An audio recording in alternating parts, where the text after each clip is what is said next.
Hello, everyone. So today we're going to be taking a lot of the lessons we learned from composite conduction and using them to examine how convection can actually limit the heat transfer from a substance to to its surroundings. So let's go ahead and say that I still have a system where conduction is the limiting factor on the heat transfer, like having hot crude oil surrounded by cold air with a metal pipe in between. So while the metal pipe is going to itself be a major barrier to the transfer of heat, one of the more major impacts of heat transfer is going to actually be how the heat moves through the oil and the air itself. So a simple idea is going to be this question of, will the oil near my colder surface be the same temperature as the oil near the center of the pipe? And of course, it won't, because there will be some sort of temperature gradient where when we're near the conducting surface, I'm going to be at near equilibrium. But even if I get a couple millimeters in, I might quickly reach homogeneity of the inside material. And this is going to have some significant impacts to the flux of heat through this system. Because what ends up happening is that we have an insulating layer near the conduction boundary, both on the hot inside and the cold outside, as long as they're both fluids, whether it be air, oil, water, as long as it's a fluid. Now, here's the question. How can I go ahead and model this? So one of the most rigorous methods would be to use mass transfer. However, mass transfer is a bit of a difficult topic and it can take a while to master. So we're going to be using a much more back of the envelope method, which is actually still fairly accurate. And that's simply the idea of I can treat this as another composite insulator and treat it like instead of convection playing a role, it's entirely based on conduction.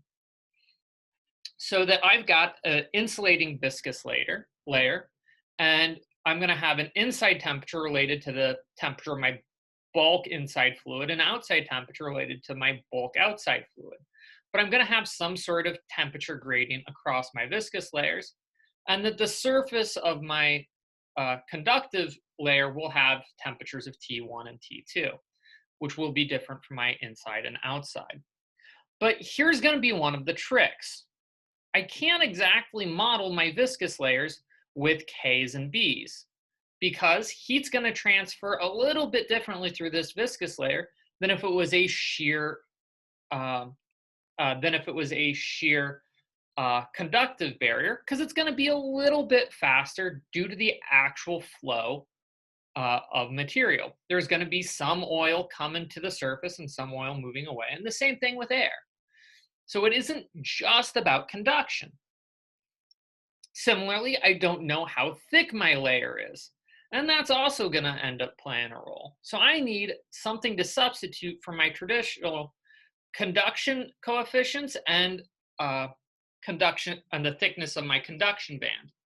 So what we're going to do is substitute in an additional constant, where we're going to be using something called the convective heat transfer coefficient, or H, where 1 over H is going to stand in for K over B, or B over K.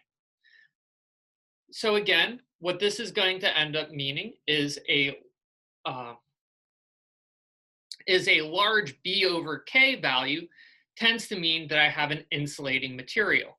Similarly, a large 1 over H value is going to mean an insulating viscous layer, which means that a insulating viscous layer is going to have a very small value of H, and a highly conductive layer, so one that transfers a lot of heat, is going to have a very large value of H, which would essentially drop this term down to being negligible. So let's go ahead and think a little bit more about this viscous layer. So as my hot liquid gets a little bit closer to my barrier, it's going to end up becoming cooler and transferring less heat. Because again, temperature, heat fluxes are always driven by temperature differences. So we want this, in order to have lots of uh, temperature change, I want this high temperature region to be as close to my barrier as possible. As this high temperature region moves further away from my barrier, this is an indication of less heat transfer. And similarly, because it's highly dependent upon more or less this thickness or effective thickness of the viscous layer, what we're going to find is that heat transfer is going to be much slower for viscous substances that don't carry much heat.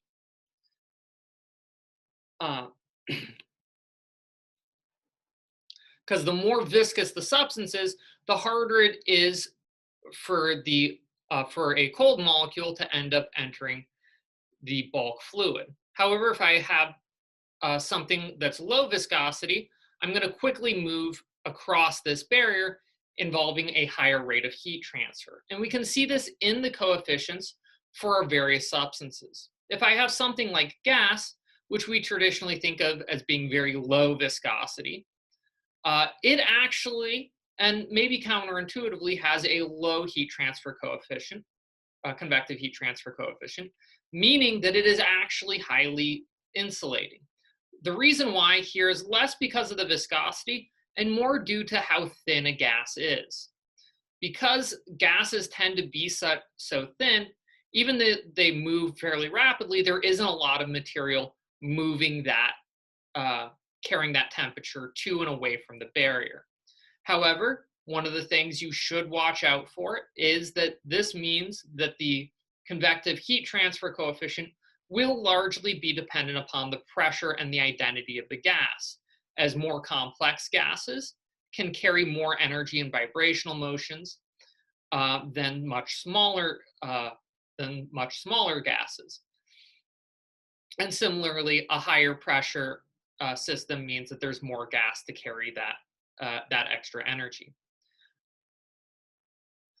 However, you will notice that there are going to be some liquids that may have convective heat transfer coefficients that are analogous to some high pressure gas systems. Again, more largely due to the fact that while gases may be fairly thin, if you thicken them up, they will have a much lower viscosity. Similarly, if you go from, say, a typical liquid to a lower viscosity liquid, something like hexane that moves very smoothly past each other, we're going to see their insulating properties drop rapidly. This is also fairly similar for a boiling liquid, because where you may have something like water, which is generally fairly insulating as it's kind of slow to move due to its good hydrogen bonds, as soon as you start boiling it, the speed at which the liquid moves through the system becomes much less. So this is something to watch out for. If you want to have rapid heat transfer, go ahead and make sure that your liquid is near its boiling temp. If you want to make sure you slow down heat transfer, keep it far away from boiling conditions, where you're going to have the more rapid movement, lowering your insulating properties.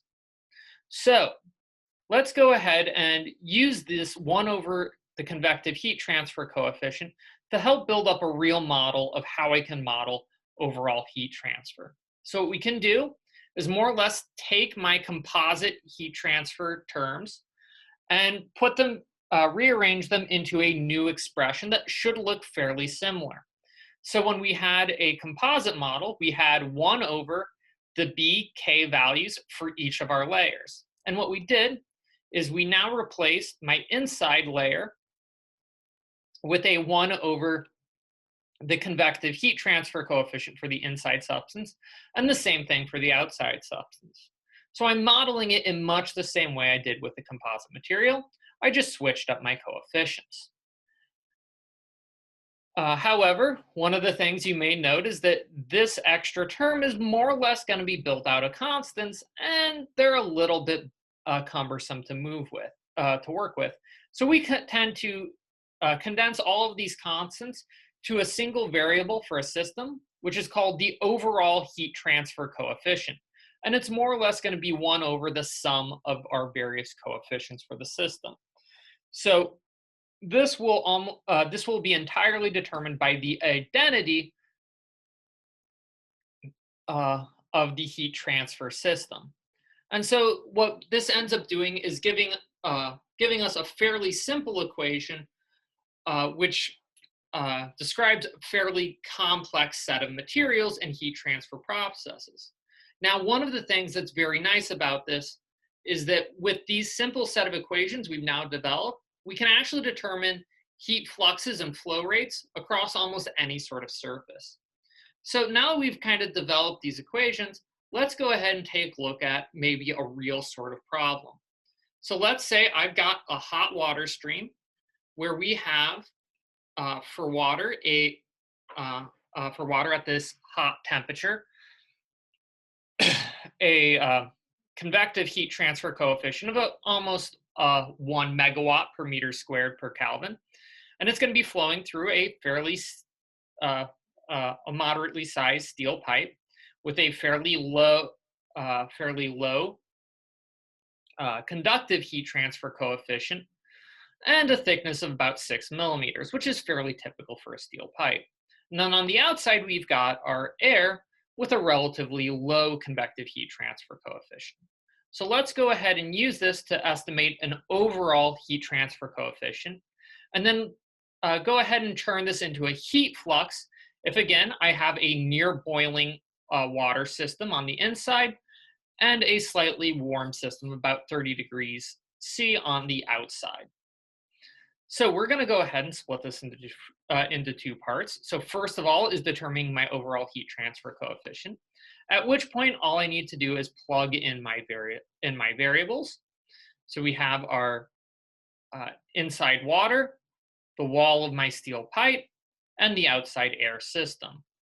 This gives me an overall heat transfer coefficient of about 47 watts per meter squared per Kelvin. And you're going to end up noticing that the largest driving component of this heat transfer is actually going to be the air of the system. However, we've sped up the process a little bit with the extra conductive materials, with the extra conduction provided by the near boiling water and the steel pipe. So having this overall heat transfer coefficient, let's go ahead and try and turn this into a heat flux. So to do this, all we end up needing to do is go ahead and combine our heat transfer coefficient with our temperature difference, giving us a fairly simple equation. So what we end up finding is that we have a fairly decent rate of heat transfer from the hot water inside the pipe to the exterior at about 3.3 megawatts per meter squared. You can go ahead and turn this into the heat flux per length of pipe, as long as you know the actual inside and outside diameters of the steel pipe, using the techniques we talked about in our lecture on simple conductive transfer. So with that said, that brings us to the basic techniques that we can use to determine how heat transfers through a system. Next time, we're going to be extending this into the realistic, what sort of apparatus does a traditional industrial chemist use to transfer heat? So next time, it's all about heat exchangers. Till then, take care.